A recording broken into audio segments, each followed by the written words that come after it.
আসসালামু আলাইকুম, welcome to Faisal tech hub. আপনি অনেকদিন ধরে ইউটিউব চালান, কিন্তু ইউটিউবের এই ছোট্ট গুরুত্বপূর্ণ ট্রিক সম্পর্কে জানেন না। এটা হলো ইউটিউবের একটা এআই প্লেগ্রাউন্ড। এই অপশনটুকু ব্যবহার করে আপনি আপনার ছবিকে ভিডিওতে জেনারেট করতে পারবেন। এই অপশনে গিয়ে আপনি আপনার ইমেজ আপলোড করে তারপর একটা ছোট্ট একটা প্রম্পট দেবেন এবং ভিডিওতে জেনারেট করবেন। তারপরে সেই ভিডিও ইউটিউবে আপলোড করে কিন্তু আপনি ইউটিউবকে মনিটাইজেশন করতে পারবেন। তো সেটা কিভাবে করবেন চলুন আমি দেখাচ্ছি। তো এই কাজটুকু করার জন্য প্রথমে আপনি আপনার ফোনে থাকা ইউটিউব অ্যাপে চলে যাবেন।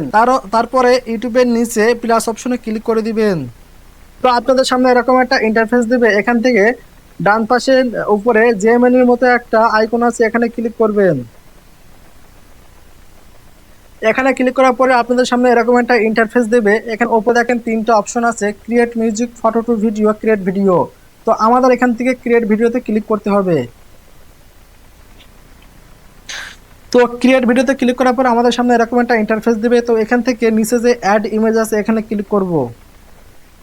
তো এখানে ক্লিক করার পরে আমার যে ছবিতে আমি ভিডিও বানাতে চাচ্ছি, তো অবশ্যই আমি সেই ছবিটা এখান থেকে সিলেক্ট করে নিব। তো ধরেন আমি আমার এই ছবিতে ভিডিও বানাবো, তো আমি আমার এই ছবিটা এখান থেকে সিলেক্ট করে নিলাম।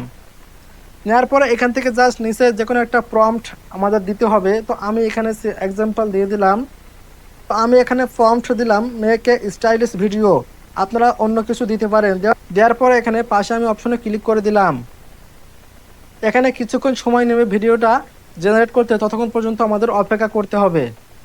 তো বন্ধুরা, ফাইনালি দেখেন ভিডিওটা জেনারেট হওয়ার পরে কত সুন্দর করে আমাকে একটা ভিডিও, স্টাইলিশ ভিডিও বানিয়ে দিয়েছে। কিন্তু চাইলে আমার থেকে আরো সুন্দর প্রম্পট ব্যবহার করে এর থেকে স্টাইলিশ ভিডিও আপনারা বানাতে পারেন। এখন আপনারা কি করতে পারেন, আপনার ওপরে দেখেন অ্যাড সাউন্ড নামে একটা অপশন আছে, তো এই অ্যাড সাউন্ডে ক্লিক করবেন। তো এখানে ক্লিক করার পরে আপনাদের সামনে অনেক এখানে দেখবেন সং দিবে, হিন্দি সং, বাংলা সং, অনেক সং দেবে। তো এখান থেকে সার্চ অপশনে গিয়ে আপনাদের যে সংটা আপনাদের ভালো লাগে সেটা আপনারা সিলেক্ট করে, ধরেন আমি এটাকে সিলেক্ট করলাম। তো এটাকে সিলেক্ট করার পরে এখানে চলে আসবেন এবং যে গানটা আপনি সিলেক্ট করেছেন সেই গানটা কিন্তু এখানে চলে আসবে। তো তারপর এখান থেকে নেক্সট বাটনে ক্লিক করে আপনি কিন্তু এখানে টাইটেল দিয়ে এটাকে আপলোড শর্ট হিসেবে ইউটিউবে আপলোড করতে পারবেন এবং ইউটিউব থেকে কিন্তু মনিটাইজেশন আনতে পারবেন।